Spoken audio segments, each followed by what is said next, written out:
mais c'est la réalité de. mais est-ce que démb am na defe naa démb amul. dafa yéela la affaire yi jàll na ah. dënnu yu jàll na jeex na. non dënnoom yooyu de mbay man de keroog bi mu xewee. Baye Cheikh gis naa ni ñuy xandoor waaye man de sama xandoor dafa jeex. wallaay mbay ndax tiit. ndax non sérieux nag. dégg naa ko mu ciy wax mais vraiment. ñi nga xam ne daal ñoo ko subir man de gis naa daal ne daal dëgg-dëgg réew mi daal war nañu. gën a góorgóorlu daal. waaw góorgóorlu jot na. waaw.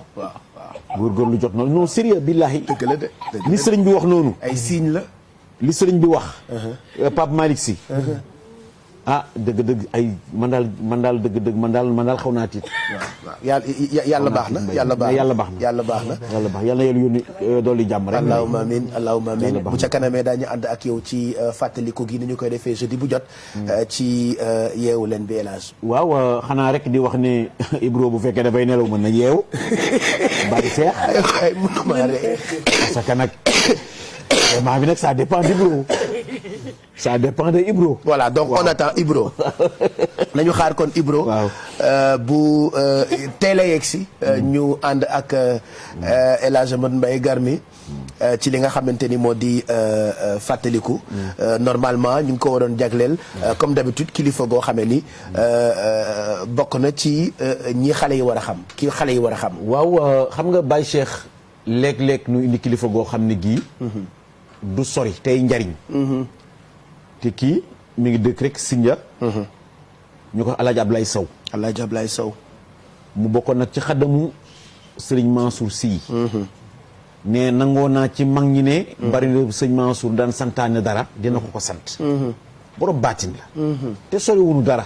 te xam nga dëgg-dëgg ñaan du doy Baye Cheikh. déedéet ñaan du doy am na ñoo xam ne ñii ñu ngi seen keppaar toog di ñaanal réew mi. te ñu bari miinuñu leen. moo tax ñu bëggoon El Hadj Ablaye Sow boobule. Sénégalais yi découvrir ko. boo ko nee jàkk rek da ngay xam ne kii ci nitu yàlla yi ci la bokk. macha allah xam naa du ñàkk incha allahu taala bu fekkee élément bi tàbbi na.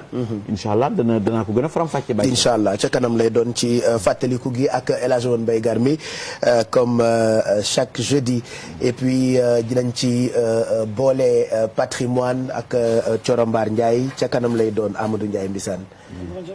Alaaji Pape Cheikh. kay moo gën a rafet. man kay xam naa ne defoo Safa ak Marwa pour rien. voilà mi ngoog donc nuy naa la di la wax ni que namoon nañ la lool nuyu téléspectateurs yi ñuy seetaan nuyu également ñu bokkal plateau comme tu l'as dit tey dinañu ñëwaat ci patrimoine waxtaanee woon nañu fii patrimoine yi nga xamante ni moom la ñu am comme ci wàllu marché par exemple on avait parlé du marché Sandaga waxoon nañu itamit lu jëm ci marché bu mel ni Kermel parce que yooyu yëpp parce que jàpp naa ni patrimoine du Sénégal marché daf ci bokk. donc tey une fois n'est pas coutume on va peut-être parler d'actualité parce que li nga xamante ni moom moo di coowal marché Castor Pape Cheikh ça paraît peut-être terre à terre mais mën nañu yóbbu foo xamante ne ni peut-être que duñu gënal. parce que bu kilifa yi ne nii la ñu war a defee ñi nga xamante ne ñoom ñoo di riverains yi ne nii la ñuy defee ñi nekk ca marché ba ne duñu defee noonu ba ñi nga xamante ne ñoom ñoo dëkk ci gox ba di wax ni kilifa yi sax ñoom ñoo leen di njëkk ci mbedd mi pour jëlee ñi nga xamante ne ñoom ñoo di jaaykat yi à foofu la yooyu yëpp ay problème la yoo xamante ne dinañ ko soulever mais dinañu ñëwaat itamit un peu pour retracer histoire u marché boobu nga xamante ne kilifa yi jël nañ ndogalu tëj ko le 20 incha allah.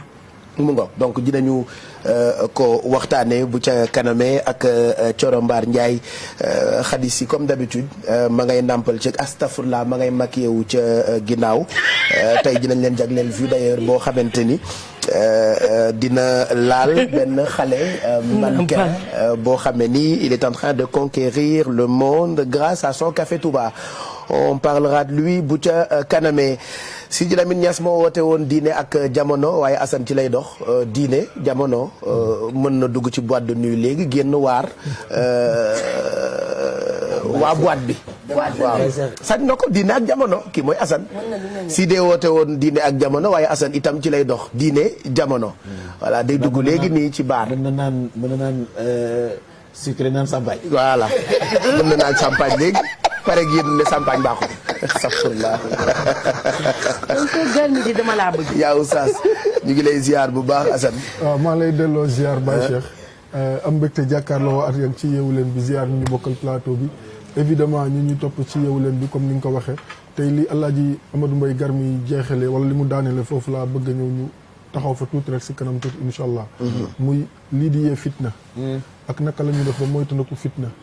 ba jàmm mën a am. waaye xam nga comme ni nga ko waxee dëkk bi tey nit ñi sax dañu guus. yaram mi dafa diis. bizarre na de. waaw tey am na lu xew de. waaw ñëpp a diis. personne ne se sent bien. yaram yëpp dafa diis tey ah. waaw te du hasard. waaw xam nga du hasard. am na lu xew ah sallallahu alayhi wa sallam waxoon nañu ne jamono yi bu ñu si tolloo. joxoon nañu ay ñaan yoo xam ne ngir ñu koy ñaan. ngir yaram yi mën a oyofaat jàmm mën a dellusee tension bi mën a wàcc. te dafa am loo xam ne du nit ki si boppam moom moo koy yëg nii si xelam. mais ruuxam moo koy yëg parce que ruux dafa nekk loo xamante ni dafa am connexion directe ak borom bi subhanahu wa taala. am na loo xamante ni bu amee rek. ruux da koy yëg bu ko yëgee rek daf koy transmettre yaramu doomu aadama mooy indi nagam yi nga xam ne moom la ñu nekkee. nga gis ne yaa ngi wax sànq dëmm yi loolu.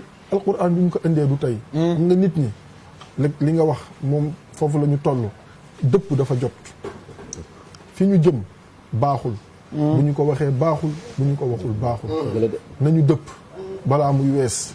am na foo xam ne bu ñu fa yeggee rek ce sera trop tard. te comme nag suñu borom subhanahu wa taala mu ngi ñuy bàyyi ak suñuy xel ak suñuy xalaat ak suñu kàttan tuuti. nañu dëpp ndax dëpp jot na boo demee si alquran yàlla daf ko wax nee ne. dënn yi ngay wax noonu. nee na dañuy sàbbal seen borom di ko sant. waaye malaaka yi bu dënn yi di sàbbal seen borom di ko sant. malaaka yi tamit ñoom dënn yooyu sax dafa am lu muy def si ñoom bay yokk seen ragal yàlla. ñuy gën a sellal si digganteem ak seen borom seen diggante ak seen borom nga xam ne du ñu mooy yàlla du ñu lekk du ñu naan du ñu nelaw ak li ñuy am daraja saa yu dënnu amee rek daf leen di gën a yokk ragal yàlla. mooy dënnu keroog bi ngay wax yaakaar naa ne ñëpp a ko dégg. nga commentaire bu nekk nga siy gis yi dina reetaan lu ñuy nàngam mais yooyu yëpp suñu borom subhanahu wa taala boo xoolee li mu jeexalee aaya boobu nee na li muy wane foofu rek mooy kàttanam. nee na ku doon yàlla laajte ndax yàlla mi ngi fi wala newu fi keroog bi mu dënnoo xam nga ne yàllaa ngi fi. kon nañ ko delloo li moom Baye Cheikh si kanam tuuti nañ ñëw si fitna ak nan lañ def ba mooy te ndëkk ko yàlla ñu si yàlla musal. yàlla delloowaat ñu suñu kàttan ak suñu lépp daal. waaw te jéggal ñu suñu ay bàkkaar. amiin ndax réew mi lëndëm na. amin yàlla baax na en tout cas borom xam-xam yaa ngi fii kilifa yaa ngi fii li El Hadj Mbaye Gar mi wax léegi ñaan du doy donc ñun ñëpp a ngi sàkku ñaan pour Sénégal li sang bi wax itam nañ ci bàyyi xel dinañu ñëwaat ci parenthèse boobu ak oustaz Assane bu ca kanamee tuuti Exidex a ngi fi ñu ngi lay nuyu mix.